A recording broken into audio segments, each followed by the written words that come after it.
Hello again, good people. My name is Mpo. This is a critique of Take Me Out South Africa, season 1. I haven't watched all the episodes. I only watched episode 3 and 4 of the season. Okay, but here's what I've noticed real quick about the episodes, especially this girl who appears in most of them and hasn't yet found someone who's good enough for her. She's opinionated, well, self-righteous, she's overbearing, and she has some unreachable standards. Her name is Yonela. I think she's Xhosa, probably. She has a lot to say about everything. She criticizes everyone. Well, here I am, a police officer of some sort, trying to police her unreasonable behavior. She's single, there's a reason for that. She went to take me out to find a boyfriend or a husband or potential one, whatever the case might be. The object of which is that, well, she has to go with someone at the end of the day. However, she can't go with someone because she herself said that she's picky, which basically means that, well, she's picky. She has to pick someone.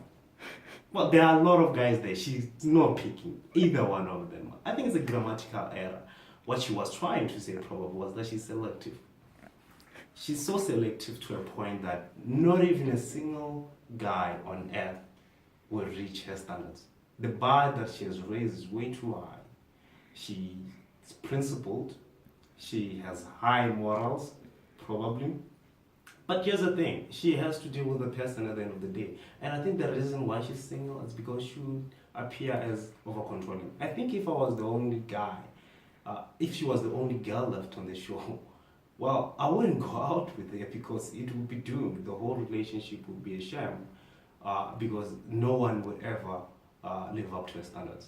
Those are very high standards that she has set. She hasn't said much, but you can tell by the way she behaves, the way she holds herself, that she can't find a guy who will deal with all that drama on a daily basis. She looks so dramatic.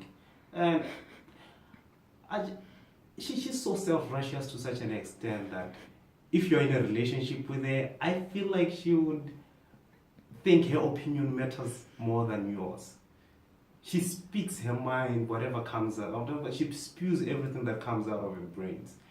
And that's very dangerous for you. I understand that girls who are coconuts out there are entitled to their opinions. We have something called freedom of speech, to which everyone has, but there's a limit to it. And if you don't know the limit, and you realize that you're single, that's why you should work on that problem.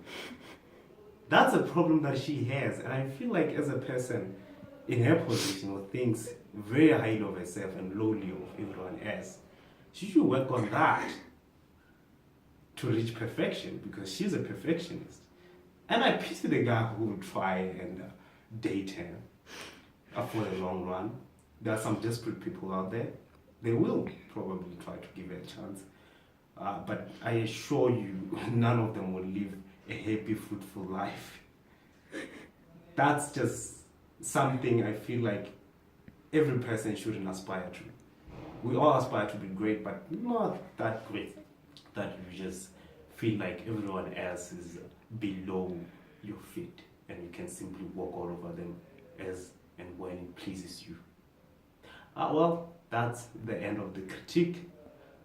See another critique for another person that I've seen and who is a bully in my eyes, which Yonela, I believe she is. One of the disturbing things that I've seen about her as of now is that she was left. She was picked by this guy, herself and this other girl. There were the two left girls to be picked, and this guy went for Petrino. Ah, shit. Okay, cool.